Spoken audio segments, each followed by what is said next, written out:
Assalamualaikum warahmatullahi wabarakatuh. Baik, pada kesempatan ini saya akan menyampaikan materi industri keuangan non-bank, salah satunya adalah lembaga pembiayaan. Kita lihat tujuan pembelajaran yang pertama. Peserta didik dapat menganalisis konsep industri keuangan non-bank.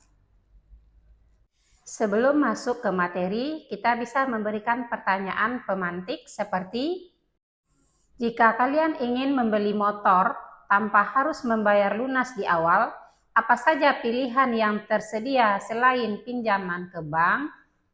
Apa yang membuat perusahaan leasing bisa memberikan kredit kendaraan lebih mudah dibandingkan dengan bank?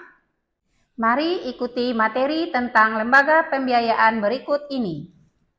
Pengertian lembaga pembiayaan adalah badan usaha yang melakukan kegiatan pembiayaan dalam bentuk penyediaan dana atau barang modal kepada nasabah, baik secara individu maupun perusahaan, dengan sistem pembayaran secara angsuran atau cicilan, baik secara konvensional maupun secara syariah.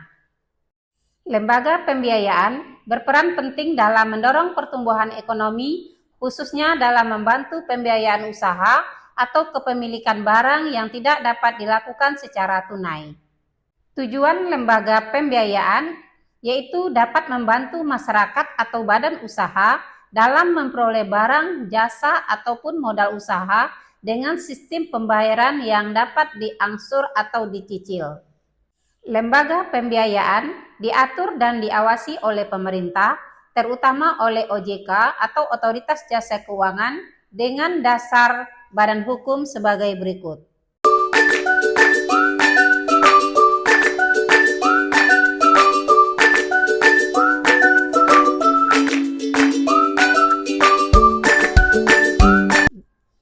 Jenis-jenis lembaga pembiayaan ada 3. 1. Perusahaan modal venture. 2. Perusahaan pembiayaan, dan yang ketiga perusahaan pembiayaan infrastruktur. Kita lihat pengertiannya masing-masing dari jenis-jenis lembaga pembiayaan ini. Yang pertama, pengertian perusahaan pembiayaan adalah badan usaha di luar bank dan lembaga keuangan bukan bank yang khusus didirikan untuk melakukan kegiatan yang termasuk dalam bidang usaha lembaga pembiayaan. Perusahaan pembiayaan kita bagi atas 4. Yang pertama, anjak piutang. Yang kedua, sewa guna usaha. Yang ketiga, kartu usaha kredit. Yang keempat, perusahaan pembiayaan. Kita akan membahas satu persatu dari perusahaan pembiayaan tersebut.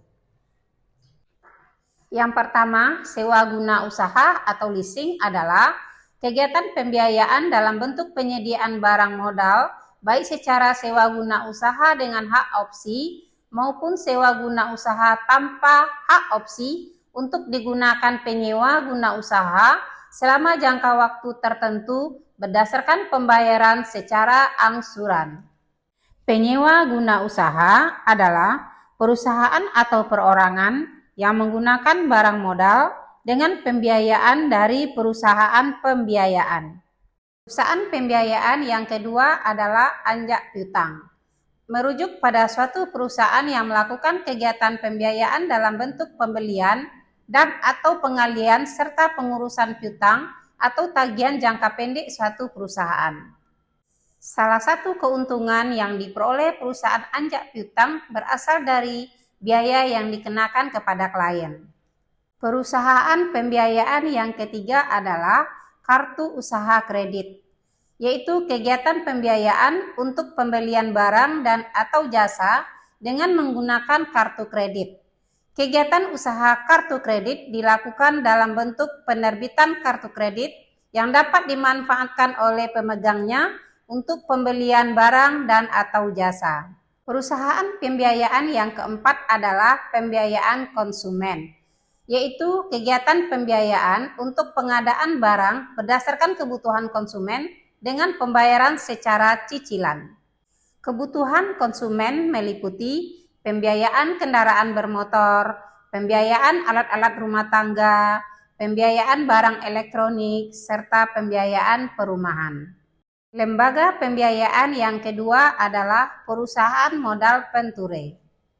Perusahaan modal penture adalah badan usaha yang melakukan usaha pembiayaan atau penyertaan modal ke dalam suatu perusahaan yang menerima bantuan pembiayaan untuk jangka waktu tertentu dalam bentuk penyertaan saham, penyertaan melalui pembelian obligasi konversi, dan atau pembiayaan berdasarkan pembagian atas hasil usaha. Lembaga pembiayaan yang ketiga adalah perusahaan pembiayaan infrastruktur. Perusahaan pembiayaan infrastruktur adalah badan usaha yang didirikan khusus untuk melakukan pembiayaan dalam bentuk penyediaan dana pada proyek infrastruktur.